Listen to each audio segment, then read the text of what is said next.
What's up, everybody, and welcome hello. to the second part of our full album review for the 4 Owls 2020 album, Nocturnal Instinct. This is the Classic Quest podcast. That's right. This is the show where we break down the classic hip-hop albums throughout all the ages, even the 2020 ages, and albums such as, the 4 Owls, Nocturnal Instinct.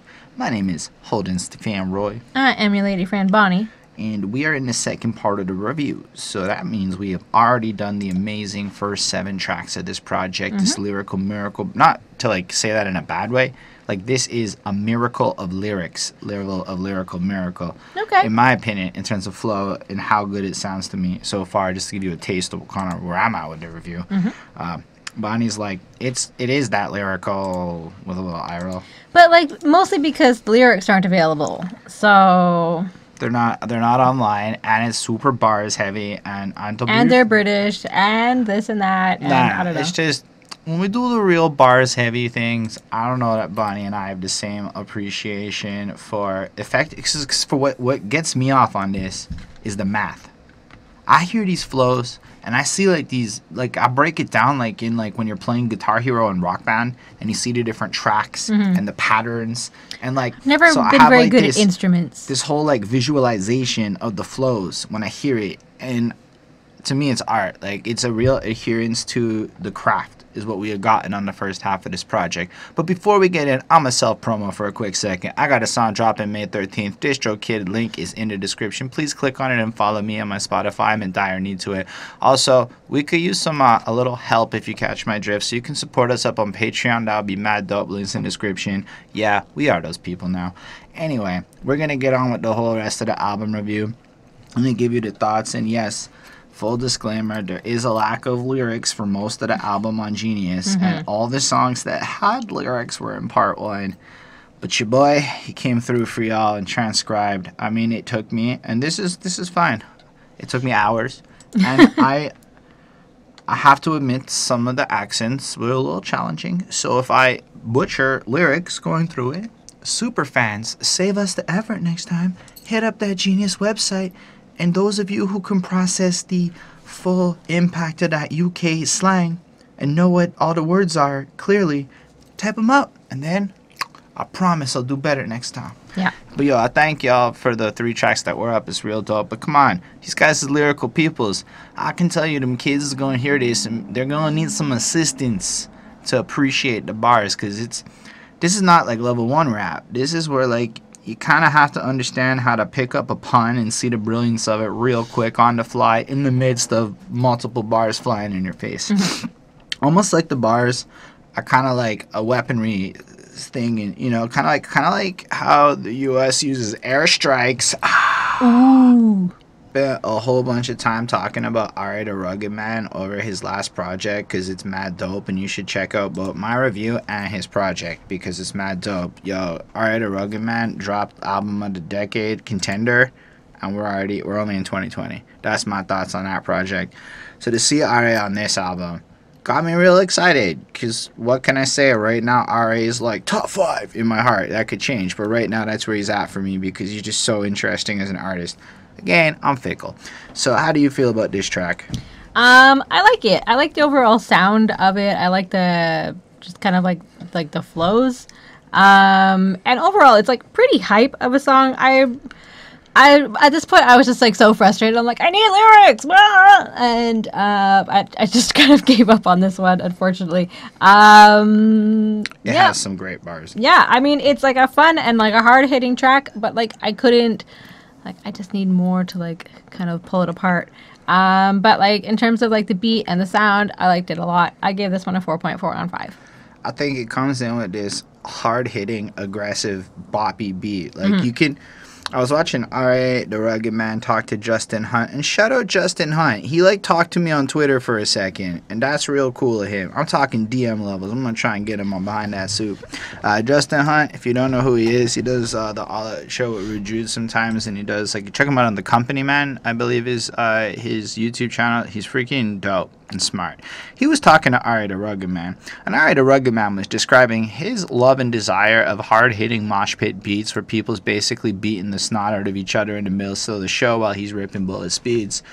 And so when I heard this earlier today and thought about what Ara had said about that live experience he's going for, I just pictured the live show. This is a mosh pit banger. This will have people's bouncing around.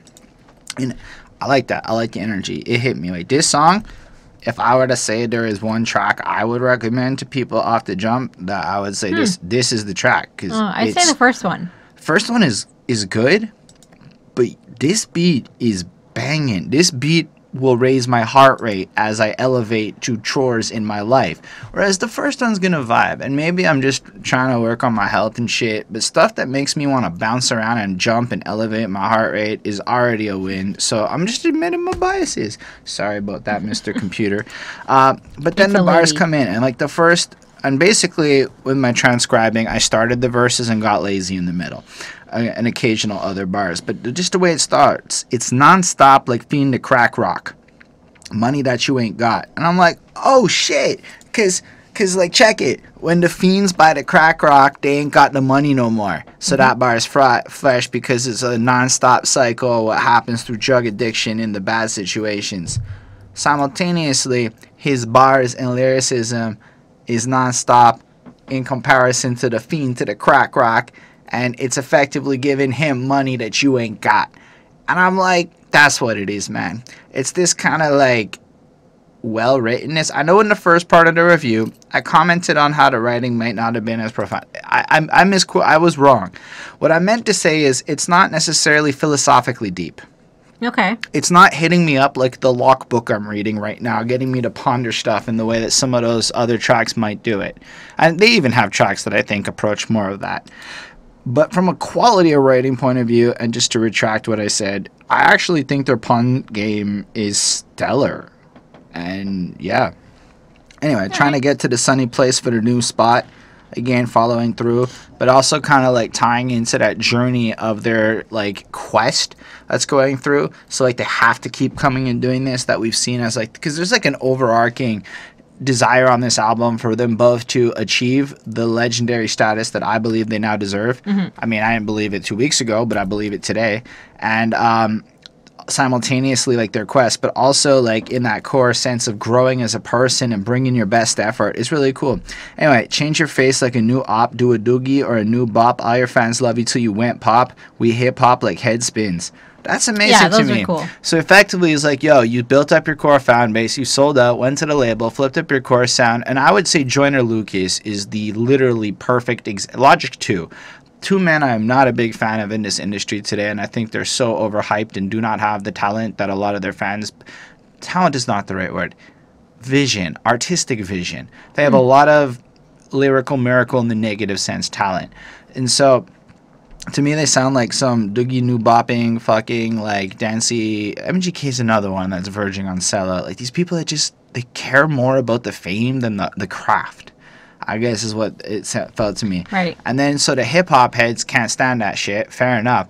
But they're hip-hop like head spins, tapping into the core element of fundamental break dancing. That's dope bars to me. That's, like, smart. You have to apply a little overstanding, if y'all know what I mean. Embarking us, put it all together like cars and chopping shops. The shit's real, but the fans forgot. And I like that bar too, because like the chopping cars bar is just cool. Whatever, that's what they do. But just the idea that they're coming with the core essence of what, in theory, let's say a golden era enthusiast will say hip hop's supposed to be.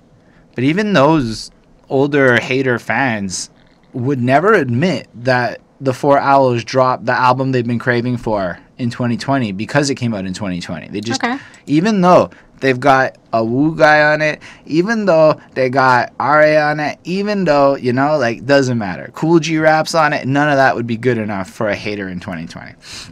Still, it's freaking in. When it goes, let him on a whim, did it in, that whole rhyme scheme sounded real cool.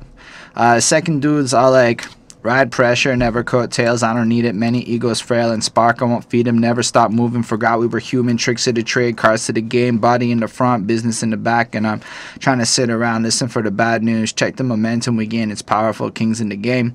I mean, I feel like he rides on the game with the sense of giving you a little bit like, we've been here, we've done that.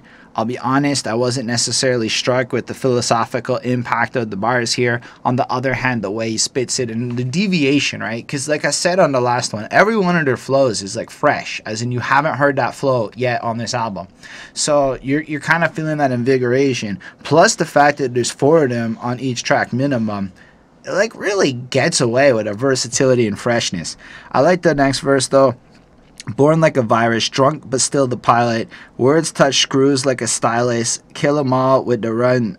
Kill 'em all with the run. Silence. Style kind of peg leg circle like the island. The pirates from the settlement. Vows attached to the gold like a wedding ring. I'll be honest, half of that shit went right over my fucking head. But I think he's kind of touching into like Homeric Greek Odyssey type shit. Right? Or that's what it felt like, a bit of an essence in terms of this journey. Anyway, but then the idea of attaching the commitment to everything, like the gold to a wedding ring, we does this like this, fuck your preference. Oh, just like this podcast, we does this like this, fuck your preference, for the people that like to try to tell me to make short reviews. Like I don't know what the trendy SEO things are. Like I haven't taken content marketing courses. Okay, I love doing this format. This is fun. People don't want to talk to me like this at work and shit. Anyway, boss man like a president. Don't teach, but you can't ask how the lesson went. Cause shit's whack now. Sounded like a bunch of rappers on Smack. I'm trying to bring them back down. I love that. Just the idea that they're sounding like they're too high and floaty out there, and he's gonna use his grounded, realistic hip hop to bring them back down to earth, leveling them out with crazy flows, showing his talent and etiquette. Over there, lazy efforts. Honestly, it's just dope. Like, if you're a geek about this shit, how could you not be like loving this, is my thoughts. Even we got a comment from Lindell Williams, because we literally put part 1 right before we started recording, and he's all like, man, I wasn't expecting actual commitment to that era. And I'm like, straight up, that is exactly the way to put it. That's cool. So in the next verse, because we haven't even got to Ara yet, but I'm old soul, graphing, filling my liquor cabinet up, whoop, whoop, killing the rapper, that be the sound of the ambulance. Now that's cool, because it's kind of like brought me back the sound of the police, etc. So just that calling back to like the core culture of where it all comes from. Calculate damage in something. When I say something, it's because I don't know what the fuck he said. Bring back hashing back to rapping with no callousness. Motherfuckers making a whack track is blasphemous. And I'm like, it's almost like what they're trying to do here on this one is say, A, we ill with our rhyming, but B, it's not that you guys can't go out there and get your money. It's please try to care about the cultural art form known as hip-hop. Like, understand the skill, and like the more you delve into it, like, be honest, you must understand flow like better than years ago. You must see the patterns that are more intricate and interesting. It must be less of a barrage. Like, it must, like, as time goes on, the math gets revealed, right? And so like, it's an art form, and these guys is dropping super top level fucking algebraic calculus formulas about, you know, I guess Neil deGrasse Tyson shit, whereas other dudes is high school teacher dropping in Quebec here for 16 math. There we Google go. it. Just Google 416 math. I don't know. It's like, let them Google it. okay. Anyway, I was in 436. Oh, no, 26, 36. Yeah, 436. Anyway, that was for the Quebec people. I can't stand this like a capitalist. That was one of my favorite lines he said too. Or because he says basically your whack track is blasphemous. Combat track like something on a track that shit about smacking a bitch, stacking your chips. I can't stand this like a capitalist. And I'm like, that's fair, man. Because he's against the political system that's fucking corrupt and evil and fucking shit up, is what I took from that. And all these people are capitalistic in their pursuits of hip-hop. He's identifying the core cause of the root of the evil, the lust of money being the root of all evil. Not money. Money's not the root of all evil, so hit us up on that Patreon. But the lust of money is absolutely a different ethical question. We are broke. Well, I'm not broke. We are not killing it, is what I'm trying to say. Okay. You can't ask on Patreon and be like, yeah, we're balling. Because we're not. We're really not. We're not balling. Definitely not balling. We're not poor. Not We're poor. Well, I said broke. I never said poor. Okay. We make ends meet. Everything's paid for. Life is okay. Not rich by that's any true. means. But that's why. But we can create every day practically. We can do this. We are set up, and that is a gift. So I just want to show my appreciation to everybody. Life. Well, I mean, opportunity to create. You dreaming, and this is where RA comes in. You dreaming that I fail? I spray Lysol in your eyeball. I eat glass, smash my dick through drywall. I'm a rare wolf when the night fall. Jake Gyllenhaal. I'm like, It's a good rhyme. it's so dated. Anyway, when Why? Jake Gyllenhaal's still alive. He still makes I know. movies. I feel like nobody under the age of 30 drops Jake Gyllenhaal as a pun. Well, maybe. But if it rhymes, maybe, and they know who he is. Again, I expect Eminem and now R.A. the Rugged Man to bring Jake Gyllenhaal up randomly, but like only those kinds of guys. Because I'm pretty sure I heard Eminem also bring up Jake Gyllenhaal recently. I could be wrong. Don't like hard quote me on that. When I nightfall body parts, when I brought mama done told me I need to grow up, broke no luck, I don't give a fuck, so what, woke up next to the neighborhood coke slut, coked up with the flesh in the nose, toe up, and I'm just like, you know what? First of all, he's necked to a dead coke slut. Okay, fine, graphic. But it was the way he flowed it. It's the way he kills up the whole verse, and he just chops it up and makes it beautiful, and overall, alright, the Rugged Man has an amazing voice, and he's just got this crazy ability to flow, and it's just the way he rhymes, like that I fall, I spray Lysol, get it? Because I spray, and he's gonna spray Lysol in your eyeball. I just like it a lot. It just sounds great. 5 on 5, amazing song. All right, can't help it. I'm passionate, and if you don't like this, I guess it's dark days. Mr. Rock Marciano starts off his verse effectively saying, "Y'all know what happens when I get on the microphone." Oh, yeah. And I did not know what happened when Rock was in this bitch. I did not know. I quoted him like that there. And he has a new album out, so I will make that effort to go bump his album because I actually really like his verse, so I'm not trying to hate. I just think it's funny when rappers I've never heard of tell me that I know what time it is, or I know what they're going to do on the track, or y'all know who it is. But you do know what time it is because you can just look at your watch. But I didn't know what time it was. In this case, he didn't say what time it is. It was just an example. Okay. But it's more, I literally had no idea he was going to sound like that based on his intro. I was caught off guard because I, in fact, expected it to not be that good based on the shitty genericness of that intro, because in my opinion it is a shitty generic self-plugging promo. Yo, it's Rock Marciano. That part was that it made me disappointed enough to decide to lampoon him over here because I'd never heard of him. No offense. I looked at his numbers. He might be OG. He might be a longtime legend. But I looked at his numbers. They're not well enough on the current day internet to be able to drop a claim like, you know what time it is. Y'all know Right? what happens when I get on the track on an underground rap record. Like, all of this is just disjointed in terms of being realistic. Now, I know He probably expects people who know him to listen that's to fair. him. And y'all could tell me it's not for me, and y'all could tell me a bunch of shit, and I'm telling you my experiences listening to that. Then he goes, well, it's the rude awakening. Stick you for your jewels. Do we taking them? You can't move in the same space as me. Hop in the coupe, shake the Jake in there. Check the shape of me. The bricks we came from them. We have steak in there. Pistol whip the lane, push the face to win. I make it. And I'm just like, yo, that smooth ass voice. The way he's cutting up the flow, and it's just almost like he's dancing with the beat there. You can almost see his feet just bopping over it, the way this flow's breaking out. And I'm like, I feel like I'm gonna be an asshole dissing him, but I still don't like his intro that much. But fuck, this makes me want to check out his album, man. He's like, the wrist scam at every angle, lit, bitch. And I'm like, I never even thought of that. This is not lit at every angle. This angle sucks. But that's pretty good. That's a nice wrist. I mean, personally, I'm not into that shit, but I appreciate the level of detail that he is putting into his appearance, showing that he's a meticulous, caregiving man. It actually came off less vain and more, I take the time to take care of myself. Right. Bitch, you playing with the bangle. And I'm like, fair enough. Nobody brings up bangles. That's dope. You get mangled. And I'm like, that is the perfect rhyme for like a vicious cat bar, is to bring up being mangled. Slept with your bitch, I finangled it. That's a good word. And I'm like, who the fuck gets away with finangled? It's a good word. You know what, Rock? I now know what happens when you're in the booth, yo. And the second time I heard the track, I was like, yo, I know what's coming. It's going to be good. Anyway, I hope y'all were entertained. See, now you learned your lesson. And then I did like how he said it was hella eloquent. It's just, oof, it's pimping. He sounds like he's a pimp in the smoothness of it. He sounds like he could smack somebody in the face and just walk away. And I like that. All right, buddy, before I go on the rest of it, how do you feel?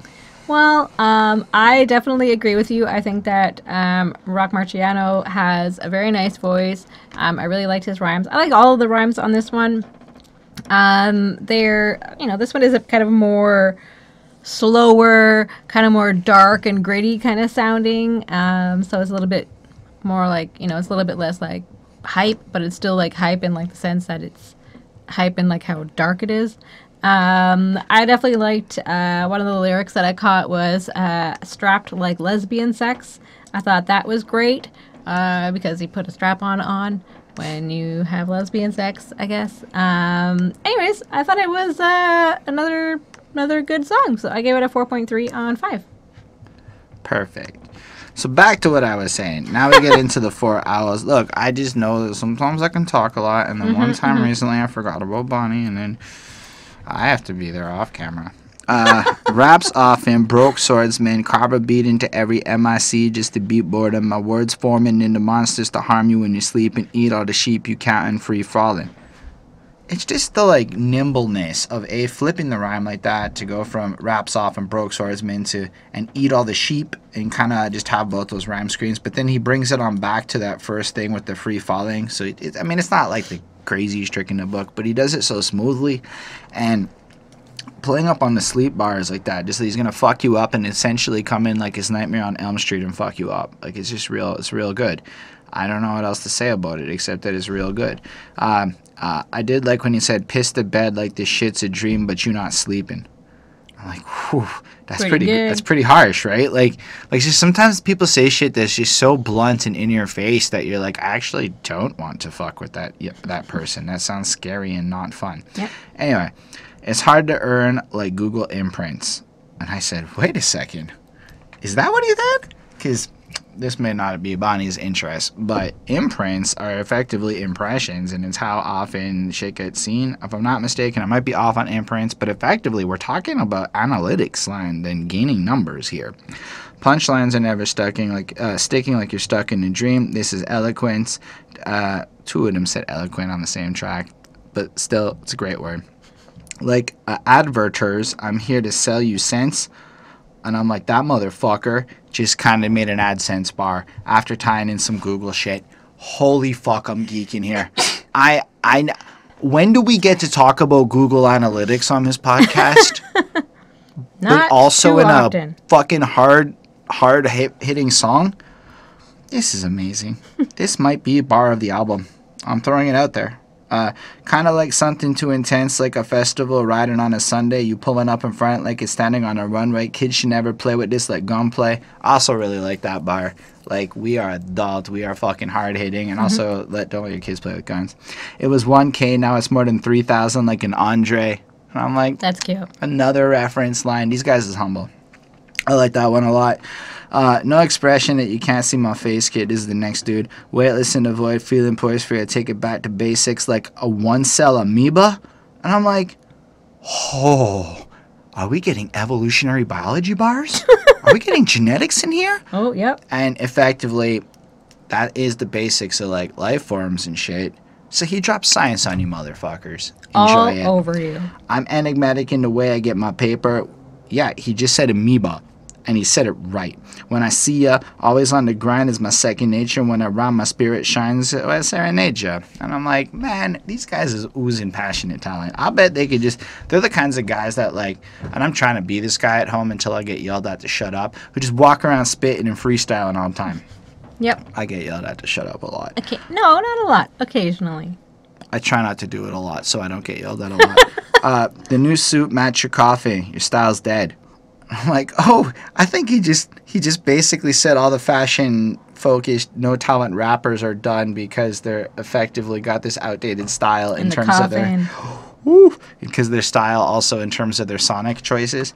Anyway, from In the Walk, when we flipping noodles, the shit is voodoo, pinpointing the pain, shaking off the curse, the loss for words that mean anything, your rhyme. When we took the lead and we ran with it and we ain't fucking with it if the angle isn't workable.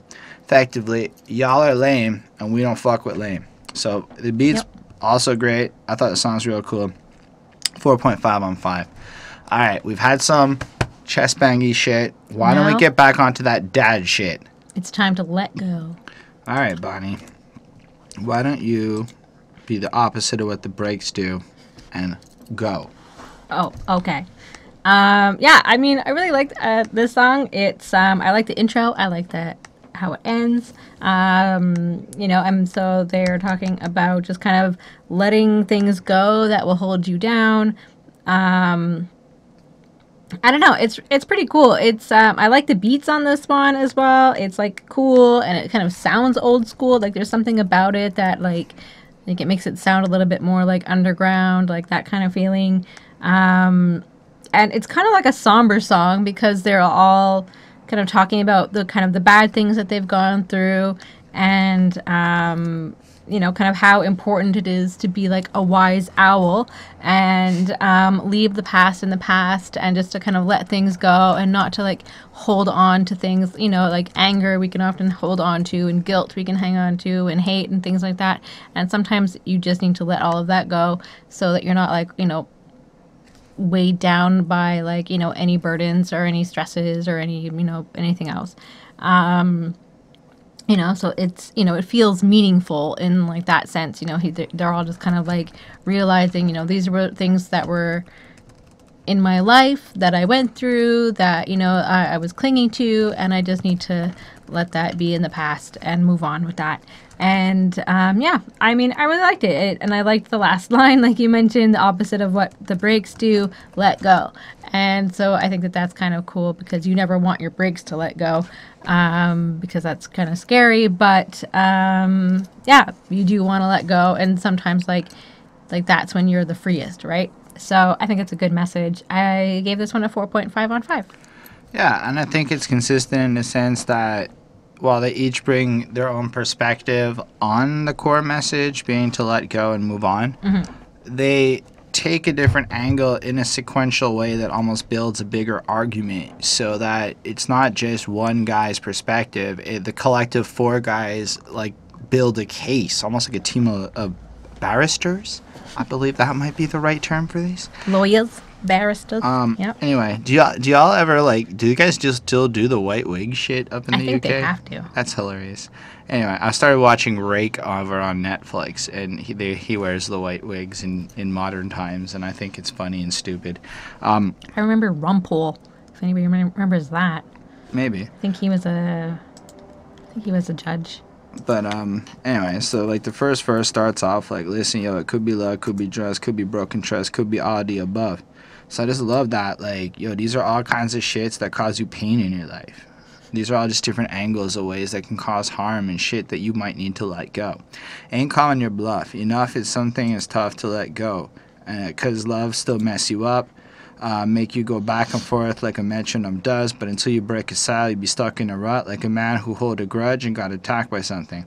So basically he's saying here that, and he goes on, just to be a little more concise, to say this shit is going to make your soul fucking toxic, and it's not the right way. It's going to end up bringing you down a bad direction. And he's got a real point to it, because he's saying it like not in a way of I'm accusing you. He's saying, look, everybody goes through this and everybody has moments like this. It's inescapable, but you need to let go and move on. Yep. And then the second verse starts off with, you need to let it go. Over the cracks have let it show. I can see it in your face. I can tell you're done. Some be thinking that the pain might be a help you grow. Unenlisted to the lost souls to let you know life's slow. Try calling out the whole of lifestyle's a hoe and beat losing control. I can fly out to Mozambique for some reason, but I won't. I can't tell you what's on my mind, but I don't. And I really like that way he flows it. So it's kind of like, look, man, I see you. And I see the impact of all of your toxic hatred and the things that you're keeping up inside of you. And I see it. And you know what, man? At the end of the day, we're all defined by, like, our choices and the way we live our lives. and maybe we can change it up. Like, maybe it's I can do something reckless, like just abandon my family and go to Mozambique, but I don't do that. But then, and more importantly, I can tell you the truth, but I won't do that because you don't A, want to hear it, and B, it's not worth it. There you go. Then a little bit later on, he's like, most people want to be heard like hecklers. And I'm like, because most people just talk shit and ain't got shit to say. Fucking funny. Third verse comes in, but if you look at just how they flow, the first one has like this empathetic verse of like, yo, I feel bad, man, it's really bad, but yo, be careful, it's toxic. Second verse is like, yo, you look like a crack whore because it's so toxic, come on, man, grow the fuck up. Third verse comes through then, and it's like, yo, it's been a journey, it's been a mission, thoughts spin around my head like a solar system. Corny, but let's be honest, science bars are always going to get a pass in my heart. Find myself clinging on my feet or slipping, but to what? Some shit that was now it isn't. We thought or we didn't. Burning these bridges to increase the division. Speak too much or I never listen. Time to walk backwards. The past has been written already. And so you're looking at him here, and he's kind of like exploring the almost mental taxation and futility of dwelling on moments in the past, like the futility of it, like, oh, I fucking hate this person for what they did 7 years ago, but do you really hate them anymore? Is that really what life is today now? Are we not in a different place? Has not things evolved and whatnot? Anyway, it's still good, man. It's still real cool. I like when he goes a little bit later on, and I get trying to sit and read if you're feeling this. I'm pretty sure that ain't what the meaning is. Then again, claim that ownership to the past. So I feel like what he's trying to say there is if you're like relating to this in a more toxic way, you're kind of missing the point. That's what I took from that. I thought it was real cool. And then in the last verse, it's like, I know the things I need to let go, and I hope we end up on the best note. Haven't got the answer, but I'm thinking, let's go. I like that cool twist, because they've all got a little twist. Let it go, let's go, just a little twist on that. Yeah. But it's almost like taking the action and like saying we have to let go together, because that's what let's apostrophe S stands for. It's let us. That's what let's is. So it's kind of cool and more communal that way. I try and remember that because my bro said so. Let go. Had to do that to move on many times. Never in a rush. It's a steady grind, like what they might want from a lap dance. Get it? Because when you have in a lap dance and a lady on you, and it's a steady grind up on your shit. But that's also the way that your grind is. You keep dropping those album reviews week over week and praying that the 4 hours coming through and say, yeah, we'll do an interview, and then maybe it happens. Like that anyway. Then they were lost, went home with a cracked heart, because after the lap dance you go home because the stripper don't love you. Aww. Or as Chris Rock says, there's just no sex in the champagne room and you got blue balls. So I like this track a lot, and I give it a 4.5. And yeah, that's all I gotta say about that one. Also, the beat's kind of nice, and I guess brings you into that more dad vibe. I'm gonna call it slower. We're not moshing anymore. It's almost like it's time to grow up. Anyway. Almost as if they were Deadly movement. Deadly movement. All right, Bonnie. How do you feel about this one? Oh, this one has another really nice beat. It gets you like grooving right away. I think it's like some sort of a piano. So I like that kind of feature. And this is another one about just sort of like being like the best rappers, and they all find their way, and they just make it no matter what, and all done with deadly movements. That's how they work. And yeah, I mean, their flows are nice, everything's good on this one. And like in terms of like topic and like the flow of the overall album, I found that this one really fit well. So I give this one a 4.25 on 5. Yeah, it's pretty strong. First dude comes in, and that beat, like she said, for the first dude comes in, it just kind of has this flow. You got that almost old school feel. Having Masta Killa there is just kind of nice, right? Like it's one thing to effectively, I guess, talk about your appreciation for the old school, but to get like maybe not the most well-loved member, but to get a member of the Wu-Tang Clan on your project in 2020 to like offer that invitation, to put that touch of history, that to me is really like about that shit, And that's probably not something awesome. they had to do. And I say that because, like, I mean, a lot of y'all are going to be like, Master Killer's the shit or whatever. And I'm not saying that he's not. But when I follow Wu-Tang Clan groups, because there's a couple I used to follow, but yo, fuck the Wu-Tang Clan fans that are in these groups, man. They're fucking assholes. But that's what I learned, that Master Killer is not loved by all these people. Hence my commentary. However, I think Jizza puts it, like, when he slices, he comes through with his words, says what he's got to say and get out. And you know what? I don't know enough about Master Killer to have a full opinion. I just know that I enjoyed what he did on this track, and I thought it was cool that they got him more. I think it's who they got on the features was really, like, part of what made this album special to me. Anyway, so it's the Owls. We're back, son. I'll make you wish we never knew each other's names. And I'm like, yo... Because we meet, and then we learn each other's names, and I fuck you up. So you wish you never learned you wish I never knew your name, is effectively what he's saying. So you see it as my art, like looking for covered paints. If you need to spark, I'm the ank. Something, look at me like I'm a new discovered strength. I'll manifest all the best flow. Bars like Escobar. Because Pablo Escobar, and he's got like that cocaine flow. Oh. Yeah, bars of cocaine. Anyway, the only thing I'm looking is the Sesto, but he doesn't do the blow. He only smokes that, if you know what I'm saying. Anyway, I just thought it was real great. I thought he just, again, that energy that, like, you just want to sit there and listen to this. You just want to hear these words coming over you because it's just fresh like that. Next verse, yo, we never some, but it's the next generation. My word, because get it, they never had kids or whatever, but it's the next generation or whatever. My words castrate and perform decapitation. I ain't a doctor, but I hold medications, and I had patience and gave advice to some waste men. I stopped freebasing, only cracked something in the speakers in the basement. Because he moved on into a more cool... Anyway, same type of shit. For the sake of, I guess, moving things on a little bit, I'll just kind of get to that point a little quicker. It's real dope, man. It's real strong. But then he has one more line I really liked, just because it really popped out at me. It's rusty, but shit still comes out shiny. Trust me. And I thought about it. And poop is a little shiny in a lot of cases when it comes out. Not always. But it goes in the water. Some poop is shiny. Like liquidy poop. Anyway. I mean, if you ate, like, cheese. You know, a lot of cheese. Flakes of gold or something, you know, which you can do. You can buy edible gold. When it's like liquidy, it's got like a shine. Anyway, y'all don't really care. Please don't describe your shit. Just sometimes. Anyway, the Master Killer comes through. Yes, I, young Jedi, sword samurai, from the sky in the cloud to the ground, sound vibration, streets. When I speak, the wordplay pattern of speech is unique. And I'm like, fair enough. That was a unique ass flow. It was good. It sounded real good. I can't say any of what he said. It's fucking profound or next level dope. But I have to agree with him that it's a unique pattern of speech. The heat supernova, blow you out your body, fame back to a vapor. Yo, I can feel it. Nothing's to save you. Smoke you like a spliff in my raw paper. He has a few more lines and then it was a real short verse. I like that he uses raw, because raw is 100% organic shit. It's not like those OCB bleached white motherfucking paper ones. So don't use zigzags. Don't use fucking OCB. Get up on that fucking raw. That's what I'm trying to say. There you go. Or tell me what papers you use. I'm curious. If they set them up in Quebec, let me know.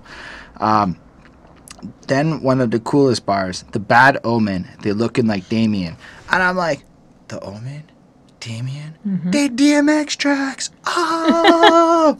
And I thought it was real cool. Growing up and tripping like David and Shola, and I guess they're all looking like evil devil types, and I don't know. I can't really interpret it up, but I'm pretty sure those are shoutouts to DMX tracks, and I like that. Before they weren't looking for replays, so they speak using no words, and it seems strange. Actions are suspect, and I kind of like that, where it's like, yo, your actions do not correspond with the language, and I kind of like that focus on the way people are, and that the character of who you are as an individual matters as much as maybe your art. You're trapped in a dumb net while I'm running laps up on one leg. I can't stop, whatever. I got bored at that point with writing lyrics. Honestly, yeah, it takes a while. One more verse here, just because we've gone this far. Get encore spread wings like condors, and I'm like, are we getting bird bars? And that's the thing. There's so many creative out there references they're making where it's not just gangster shit or whatever. Somehow they're making their epicness as big as the wings of a condor, which, if I'm not mistaken, are really fucking huge. Yep. I think they might be one of the biggest birds, if not the biggest. Makes it a creative bar. if you can get it.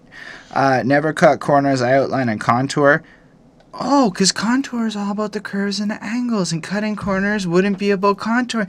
Oh, because cutting corners has harsh edges. It's really good, man. And you're going to fall for a 40-wing flawless. They fall like leaves it on. Replies like ballers. Free falling because it feeling's awesome. No warnings, better be cautious. It's rewarding when I'm recording. We're calling all the something that brought the food to put the fork in.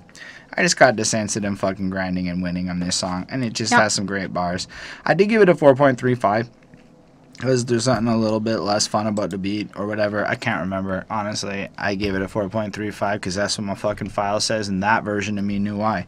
But I like the song. I like the album. I think the consistency's proper. I think, if anything, it's just compared to the energies of the other tracks, the energy's a little less enjoyable. It's the owls.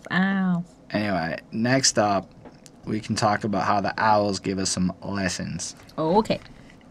Alright, this might be my least favorite track on the album from the sound of it. The beat is just like... Now, it's not to say that Leaf Dog's production isn't of an excellent quality. This is the part where quality and... So, like, this song is... Look, the whole album is pretty much equally well made. There isn't really any song that is, like, to me, a clear standout as objectively better or worse. It's pretty fucking consistent. Stylistically, this beat was like my least favorite one of them all. Okay. That's fine. And then the chorus did that weird shit where it like cuts off the line halfway through, but it's like, it's the lessons. And I like how other choruses start like fucking offbeat and late and shit. Like, none of the choruses on this album started on time in the way that we're used to in our 4/4 American music. Anyway, it's the lesson, studying the essence, not promoted, but you still feel the presence. The more you hold it back, when you get stronger, the power of the unknown, the clock counter. I think he said clock counter. I couldn't tell what the fuck the last bar of that chorus was. But it made sense to me. Like, you keep clocking them wins, you keep clocking out, you keep fucking grinding. Or, I don't know. Anyway. Got to sell your soul to hit the Forbes list. My body's something like it's summing up the morgue's place. Had to put the sacrifice to afford this, abort this presidential MC like ODB. I'm with the MP, no worries like I'm rent free. That line was my favorite. No worries like I'm rent free. Can you imagine how amazing it would be to not pay rent and to take all that money and move it into a savings account? Anyway, it was pretty good in terms of being everything we've gotten so far on this. Just for bars that, I guess we'll move into the part where these are the bars that really stood out to me, because the core of this, I feel like, is we studied the olds, we learned the lessons of history, we gained the knowledge, and we reeled dope. But he said something that was really, like, it just caught me off guard for how cool it was. Passing on the skills that they, ending me, I don't know what I wrote there, not shooting onto your set like Brandon Lee, but they ain't Brandon Lee. And I thought that was cool because Brandon Lee died on the Crow with the gun thingy, and then I think he's then following it up like they ain't Brandon Lee. So it's like, oh shit, this isn't like some fake shooting, and I'm not bringing no fake gun. And I'm like, oh, I think that's what it meant, and if so, oh, that's harsh. Anyway. Next verse is pretty cool. Since youngin', I've been studying the greats. Me, I can say since November 2016. No, early 2017, I've been studying the greats. There you go. Since I used to get jumpy on my skates, they come something city yards. You too, you can say that. Spend every penny just to buy an eighth. Basically, everybody come through and acting like a fiend. And I guess he learned these lessons from how these people acted. Loud weight, never in a dire state. Yeah, I made mistakes, but I always found my place. Just learn to see the cycle, don't repeat, etc. Yeah, and then I like how he jumps it on again, though. So he gets through the hood. I guess you get the sense he maybe distributed a couple times, moved into a proper and cleaner life. But I do like when he goes, yeah, I rap for a fee, which is another interesting point, because, yo, my quality's worth money. Don't expect no free shit, you know? This is my job, my occupation, and I kill it. I deserve it, and I like that. No violence, wants peace and shit. Then the hook comes through, and I really like the tone of that. It's, again, it's dad shit. They don't play me. This is the third verse. This is one of my favorites. They don't play me where they jiggle in the clubs. I do like it when they jiggle in the clubs, though. But got my album on repeat where you pick up your bud. And I thought about that. I would much rather be in the drug dealer's home. I want to be the kind of guy that, like, you walk in, you go buy your ounce or whatever, and it's us on the TV talking about Snoop Dogg or something. That would make me happy to know that somebody has sold fucking an ounce of pot or something, or more, while I'm on their YouTube. I would be really happy with that. So that's cool, because to me that just is like, it's telling you the sides of life that you're playing in. And I love that. He's like, you might not see me in the places you go. That don't mean I don't got love where it counts to me. And then he flows in, because it's all about streams, but we ain't tricking off. And I'm like, or sorry, it's all about streams, but we ain't trickling off, like how things trickle off from a stream. And I'm like, did that motherfucker take Spotify and nature and somehow combine the two? Yeah, he did. Yep. Pop's fickle and soft. And I'm like, Pop is fickle and soft. No shit. Maroon 5 got cool. That's how you know. And then they were not cool. And then they were cool again. And then they were not cool again. And then they were cool again. I swear that happened. There were 3 separate. There was the original Maroon 5 and then the banger. Then there's Moves Like Jagger era, which is the second come up. And this is like 2011, a few years later. Then who the fuck cared about Maroon 5? I feel like I never really listened to them. Then there's the wedding video. Then who the fuck cared about Maroon 5? And then he got naked at the Super Bowl and showed his fucking nipples. How fucking dare he? Anyway. The girls went wild. But how is he allowed to get away with his nipples? Free the fucking nipples everywhere is what I'm trying to say. Anyway, you can let me know if you agree with that. While I'm digging, so anyway, Pop's fickle and soft. My words digging my plot while I'm digging a trench. Stood on my 2 pence, been here for years and trust more than a few when it ain't a war. But I never put my weapon down. Get it? His pen, his ability to rhyme. Music that they step around shit. That some will better sound its longevity. To some that's funny news. Ron Jeremy, because he's a comedian now. He actually brings funny news, and he has a huge dick. And a lot of women don't want to fuck him regardless of that dick. However, one time I was watching a Ron Jeremy video, and he was describing his oral sex techniques of his performance, and it was quite helpful. Moving along. I just kind of, again, like the idea of how he's grinding. He keeps it real. How it might not be war, but he treats it like it is. He's always ready to go. He's always ready to combat, because this is about legacy. It's about the big play. It's about the tenured position. It's not about to get rich quick. And then, you know, we get to the last verse where it's like studying the lessons and hustling to level up so we don't wonder what if when it's said and done. The essence where the love originates, hard to ignore. Hit your heart to the core of it. Move with grace so you can fall from it. And I like all that, right? You can't fall from grace if you never move with grace. So move with grace so that when the time comes, you can fall from it. So at least you're able to fall from grace, you know, and have that sense of it. But just the idea of leveling up and not wondering and pursuing it and getting all your dreams. The song's so motivational, and I really wish I liked it more. The melodies. All I need for defense, like the shotgun in the sleeve of a trench. Give them both barrels. I'm not eager to beg for a damn thing. I love it. They just want to be strong. Anyway, 4.25. How do you feel about this one? I didn't forget. So yeah, I mean, this one is just them sort of kind of, you know, talking about the lessons that they've learned along the way, and that, you know, you should study the greats like we are doing. You know, just to be able to learn and to understand like your history, like what you're making and what you're a part of, you know, whether it's rap or, you know, anything else, like you should learn like the history of like whatever you're into. You know, and like they're also just like mentioned trying to be top boy, which just made me think of the show. I thought that was like, I don't know if that was like a reference to the show or if that's like a common phrase that's used. The top boy is the head gangster. Yeah. I know what it is, but like I mean, it's not something that, I mean, as far as I'm aware, it's something that we use in North America. We do now, but like, I don't know. Anyways. Well, Drake brought Top Boy back, and... Okay. Yeah. Well, yeah, and then they're just making music for, like, the people on the streets doing what, you know, they grew up doing or what they saw and, like, you know, like, their environment and, like, they're making music for them. And you know, they're talking about, like, their music is their weapon. Like, that's what they choose to fight with, like, with their words. And I think that's pretty powerful. And they're just kind of saying, like, you know, stay true to yourself, focus on what you're doing, level up, you know, just improve yourself, like that kind of overall sentiment that we get often, but always good to hear. I found this one, it's 5 minutes and 6 seconds. It felt a little bit long to me, but it was still a good song. So I give it a 4.4 on 5. All right. You ready to move on a little bit? Yeah, I got you. All right, most of y'all are dudes. When you see the manscaping video, do you actually like consider buying that? I mean, personally, I'm more of a razor kind of guy. How do you handle your manscaping is what I would like to know. Why? Because I see that ad like 15 times a day. And I know if you're a dude. Oh, it's literally playing in the background right now. Yeah, and if you're a dude, you're going to have seen one of them. So the reviews I saw on the razor, not quite what the ad's putting out. Why? Because somebody had a video saying, I bought the razor. Just wanted to let you know. It's like Raid Shadow Legends. If they sponsor us, you know I'm a sellout. All right, Bonnie. I might be a sellout. I don't know yet. Oh, boy. How do you feel about I got you? Do you got me, YouTube? You got me? Yep.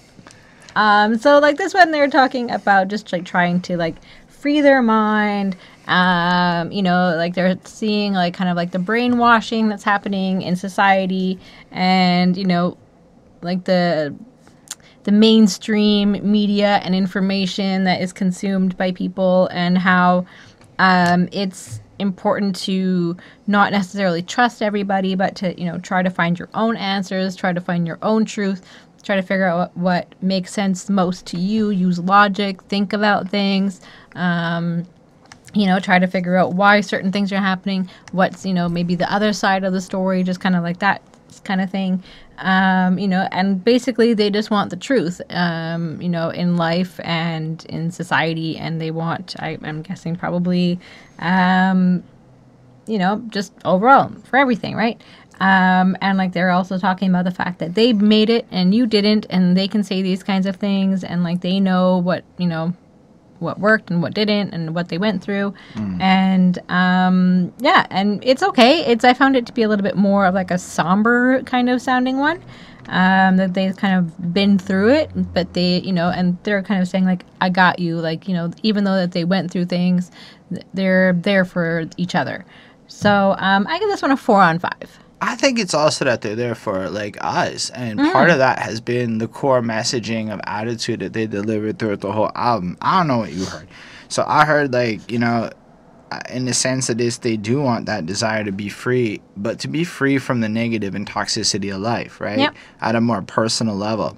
So I love the way it starts off with like a kind of cut up version of the chorus, so we can start that with, you know, I'm just trying to free my mind. And but like the chorus kicks in, it has a full flow to it, but he just kind of does it in patches. You know, it's feeling like it's been some time. I need to find another world. It's opening. I'm jumping in.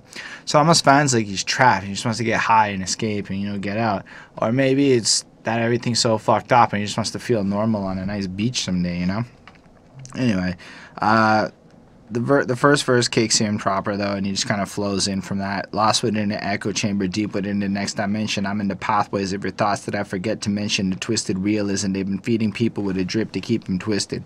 So yeah, absolutely. Just the anxiety and hatred that gets pumped into us. In a lot of ways, middle-class normative behavior is the most toxic, vile shit I've seen. All this polite lying to each other, people fake as fuck, and anyway. Don't get me started. There's a whole bunch of shit like that I think comes from media and a lot of cultural norms that are full of shit, but it's the way we do things. Kind of like lying to your kid about a fat man breaking into your house. That shit's fucked up. But if you don't lie to your kid and your kid spoils it for all the other parents lying to their kid, big fucking problems. It's still really fucking twisted if you really think about it. Yep. How's your kid supposed to trust you when you fundamentally, at the age of 4 or 5, they find out you lied every year about such a... I mean, no wonder kids have trust issues. Yeah, I know. I go back and forth on, like, I'm like, well, you know, if I had a kid, would I, like, tell them? Would I not? I don't know. Like, you don't have a choice. You know? You like, have guns to your head because this is the type of shit a parent might stab you over, okay? So it's fucking weird. I don't know. It's like, I don't want to take away that joy that kids have, you know, of Santa. But, like, at the same time, it is sort of a weird thing, you know? It's sort of like, especially in, like, a Me Too movement era, like, it's, you know, putting, like, your child on, like, the lap of, like, some old man that you don't know. It's kind of weird, right? If like, consent is important, why do you force... Because I'm Santa at work every year, straight up, 6 years in a row. These kids might be screaming and the parents want that fucking picture. It's such a big deal. It's not about the kids. It's about the picture. In case you guys didn't know, it is some selfish ass parents want to do what their parents did traditional bullshit. nah, it might not be healthy. And that's my opinion. You can disagree with me. Yeah, let us know. And I'll happily talk to you in the comments. But like, for real, I think it's weird. It's just a fundamental force-fed lie amongst the many others that are just twisted. Yep. Anyway, questioning purpose of life, erasing history like it was a place that we'd never been, embarking on the future. Now we preparing for everything. So if you love, you'll forever put your effort in. And I was on a promise, but I know I made a mess of it. I believe that's how he ends the verse. And I thought it was really cool because you're kind of like, it's like a matter of when you're questioning life and how you got to this point, you end up having to like erase. It's almost like, I guess, your perspective will erase parts of history, but then it's also like you kind of have to erase elements of your history, not necessarily the memory of it, but the things that led you to the bad thing. And effectively you want to grind and become something better and put your effort in to grow and overcome. In the next verse, it's like, I'm feeling crazy at a level I shouldn't even be rapping. Combat when I'm bad, I'm just doing it for you. I can tell that you're feeling like me too, on the edge of the world, seeing this fucked view. Stuck in a few ruts, I never gave two fucks. Act like I'm blessed, but I'm lost when I do. Drugs, rarely a nice guy, ain't trying to be a true thing, but I don't trust nobody no more. I'm seen through, bruh. The only people a dude love don't even know me. I know you praise me, but at all times feeling phony. So you get the sense here that he's just kind of putting all this out, not for himself, but because he knows that people are going to connect with that shit. Mm-hmm. And really, in a sense, they're putting their hearts out here and sharing some of the more painful experiences they've had, just to let you know that they got you and they're there with you in the trenches and in this life. And then the third verse kicks in. I mean, there's more bars, but I didn't write them down. Nightmare of a daydream. My focus don't stay here. I play for my own team. They wish they could get near. When I arrive, I've already left. I was never clever, trust me. I just have more in my head. I'm fortunate they got left. They fell short of the test. They sounded bigger in the verse, but they look small in their dress. So I guess he's really dope and he's here in the game. I feel like it's a kind of a metaphor for his position and shit, you know, like when he's arrived, when he's finally got here, since he's already left, he's already got to the next level. I don't know. It wasn't the most profound shit, but I kind of like it. And I like the idea of being friends with the voices in his head, because it turns out that after all is said and done, the crazy voices in his head were realer with him than the fake, probably middle-class normie assholes that lie to your face in the sake of being polite. Hook comes in again, and then there's the last verse. I'm just trying to take this art to a new high. I'm just trying to wipe some scars from those boozy nights. It's a blackout. Yeah, I'm telling you, the future's bright. We make the music move. The units do that shit for life. That's the reason why I never wear no suit and tie, forever doing overtime. And basically, yeah, they grind. They try to live better now and all that shit. The same kind of stuff. It's basically the same kind of shit. But it was like this compelling message to me of put that effort in, put that work in, live properly, kind of take all the lessons we've dropped down throughout this project, and look at us. We got you. We can show you where you end up when you follow this thing. So I thought that was really powerful. Yeah. I liked the vibe of it. I'm just trying to feel like mine. It's feeling like I've been some time. I need to find another world. It's opening. I'm jumping into something. It's just the way he fucking flows it on that hook, on the flow of that. I just really enjoyed it. It's fresh. 4.75 on 5. Oh, wow. Real good song. I don't know what her grade was about. Felt mean. Anyway, that's what it's like. All My Life, Part 2. Okay. All right, Bonnie, how do you feel about this one? Well, this one sounds a little bit more like positive and like uplifting and like, you know, a little bit nicer, like that kind of like feeling. And like, you know, just them kind of talking about that they're trying to be good guys. They're trying to make wise decisions. They're trying to, you know, kind of pass like, you know, their learnings on to, you know, us, the audience. And, you know, they talk about things like don't die young, like don't get involved in these kinds of things, like live to your old, like be happy and healthy and free of like all of that worry and stress, and just, you know, you want to be there to see like your whole life, right? Like you don't want to die when you're young unnecessarily, so stay away from kind of like criminal activity, I guess. And the power is in you to be whatever you want to be. No, you know, regardless of like, you know, your situation, like even as bleak as it may appear, you can make that choice to change no matter what. And they're living examples of that. And I think that that's, you know, a great kind of influence they can kind of pass on and kind of be like, you know, a mentor to people in like that sort of sense. And it definitely has like a good feeling to it. Like it really wants people to do better and to, that, yeah, just that sort of message that you can escape, whatever situation you're in, and you can be successful, and it's just you that's stopping you mostly.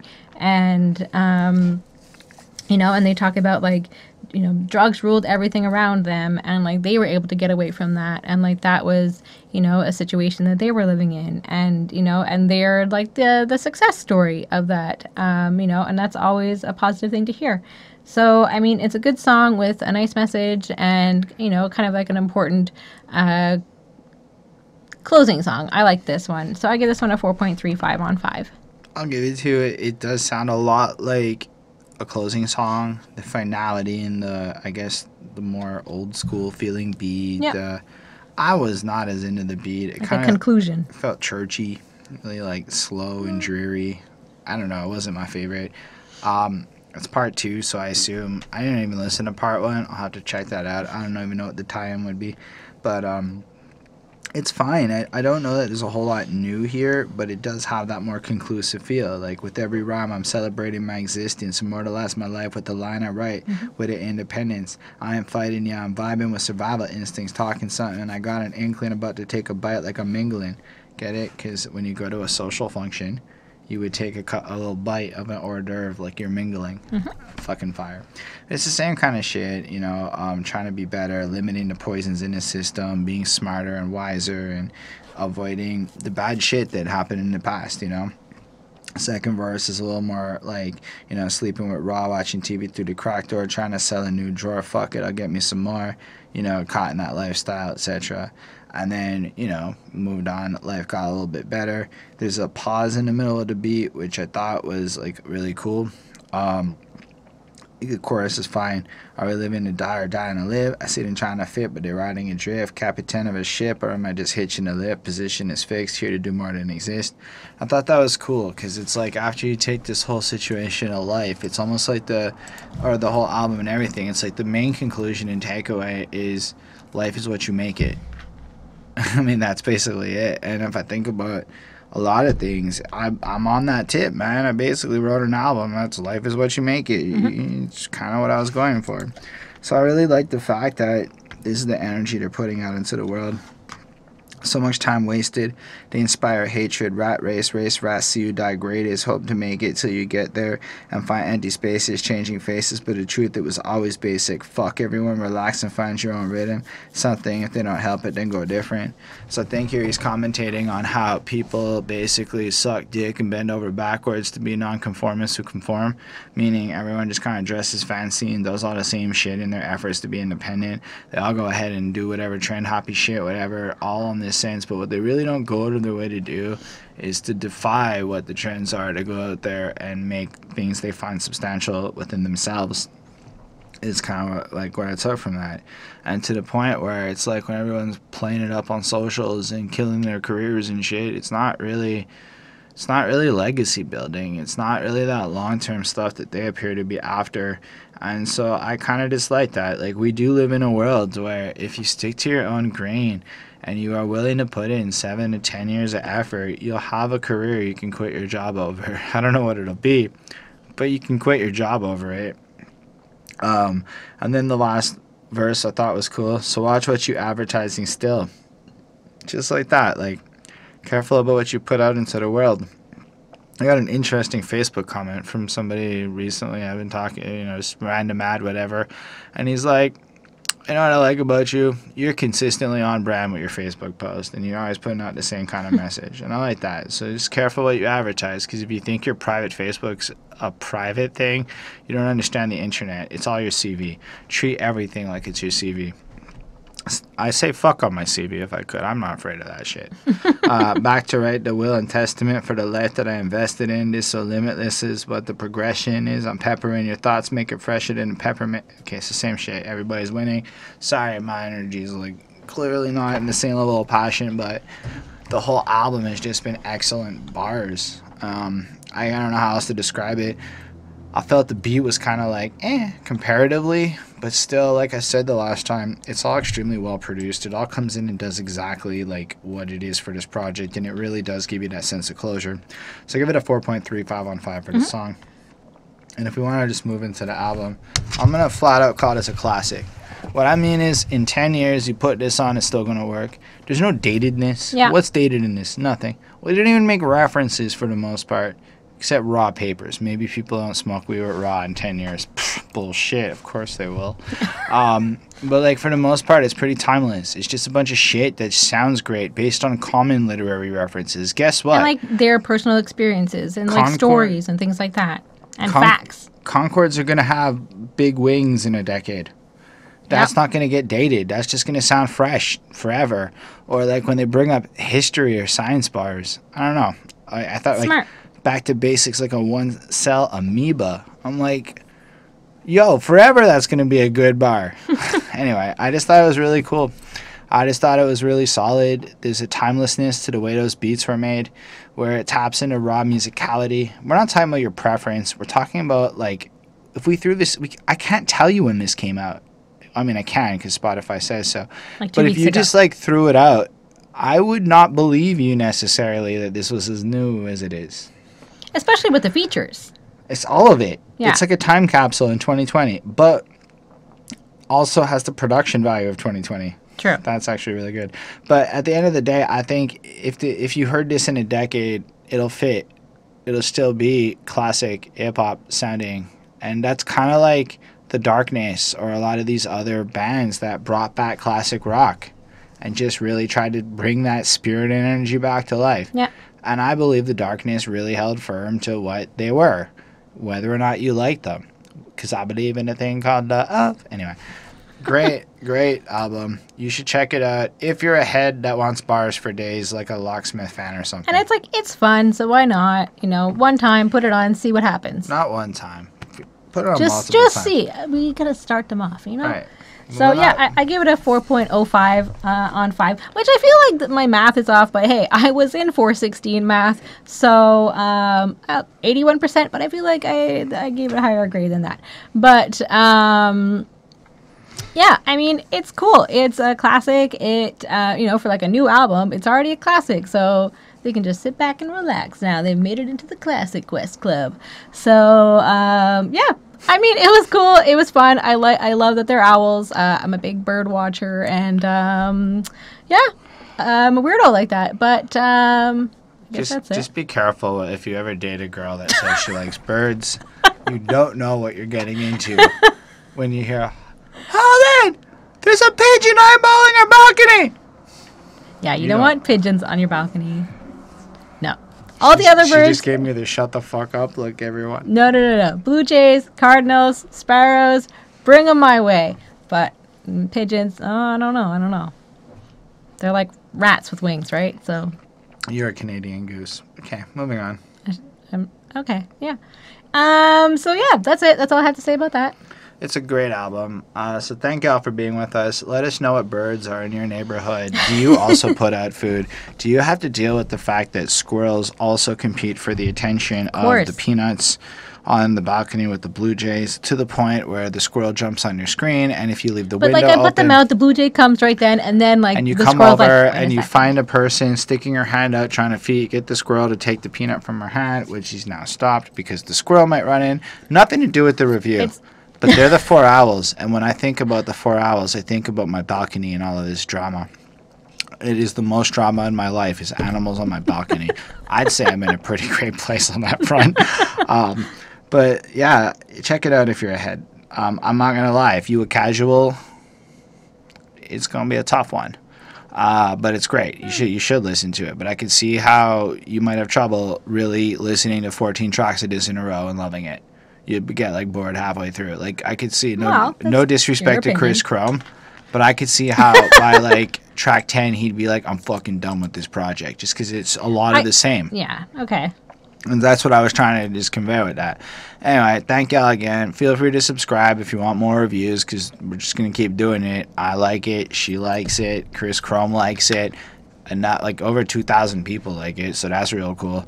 And we're going to keep going. And you could be like another person in our 2-legion army as we develop our 3rd legion.